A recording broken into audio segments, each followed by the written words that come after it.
प्राचीन काल में सरयू नदी के पावन तट पर बसी थी एक दिव्य और समृद्ध नगरी अयोध्या। ये नगरी केवल एक राज्य नहीं थी, बल्कि धर्म, मर्यादा और संस्कृति की जीवित मिसाल थी। कहा जाता है कि इसकी स्थापना स्वयं मनु ने की थी।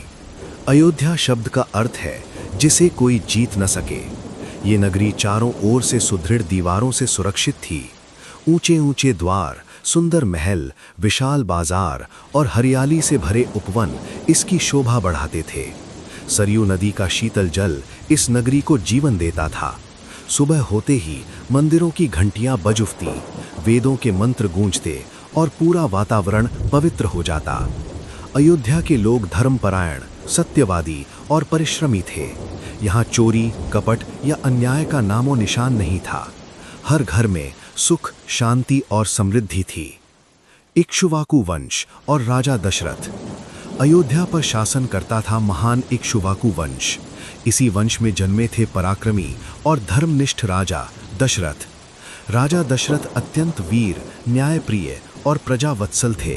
वे रथ चलाने में इतने निपुण थे कि एक साथ 10 दिशाओं में शत्रुओं का सामना कर सकते थे। इसलिए उनका नाम पड़ा दशरथ। उनके शासन में अयोध्या स्वर्ग के समान थी। प्रजा उन्हें पिता समान मानती थी। वे स्वयं धर्म का पालन करते और दूसरों को भी धर्म मार्ग पर चलने की प्रेरणा देते।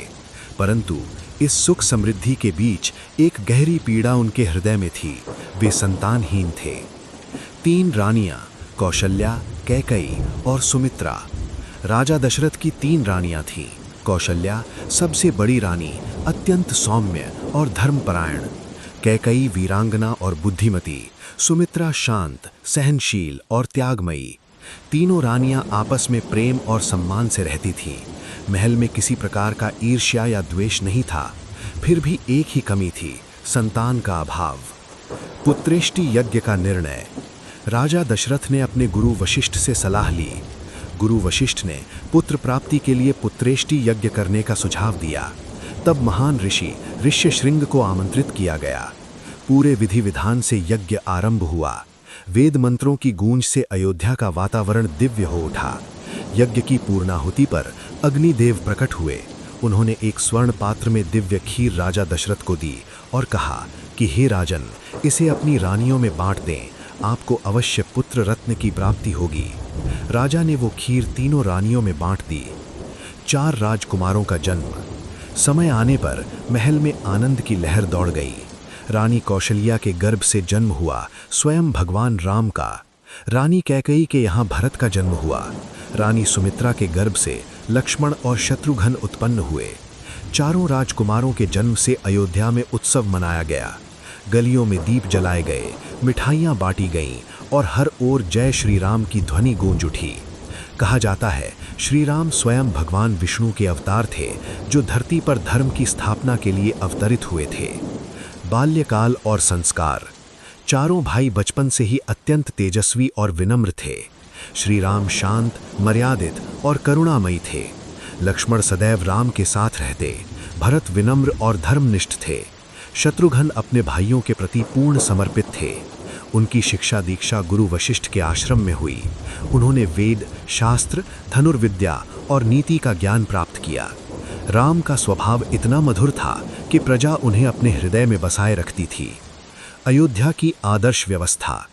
राजा दशरथ ने अपने पुत्रों को केवल शस्त्र चलाना ही नहीं सिखाया, बल्कि सिखाया सत्य का पालन, वचन की मर्यादा, बड़ों का सम्मान और प्रजा के प्रति दया।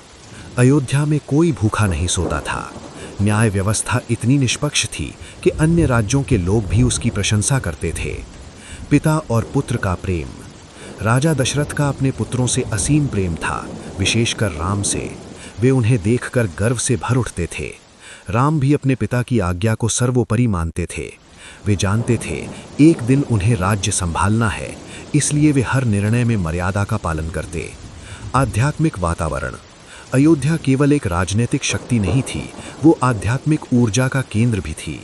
यहाँ प्रतिदिन यज्ञ, हवन और सत्संग होते। ऋषि मुनि आते, धर्म की चर्चा करते और पूरी नगरी भक्ति में लीन रहती। राम के जन्म के साथ ही ये स्पष्ट हो गया था कि ये नगरी अब और भी महान बनने वाली है। यहीं से प्रारंभ होती है धर्म, त्याग और मर्यादा की अमर गाथा रामायण।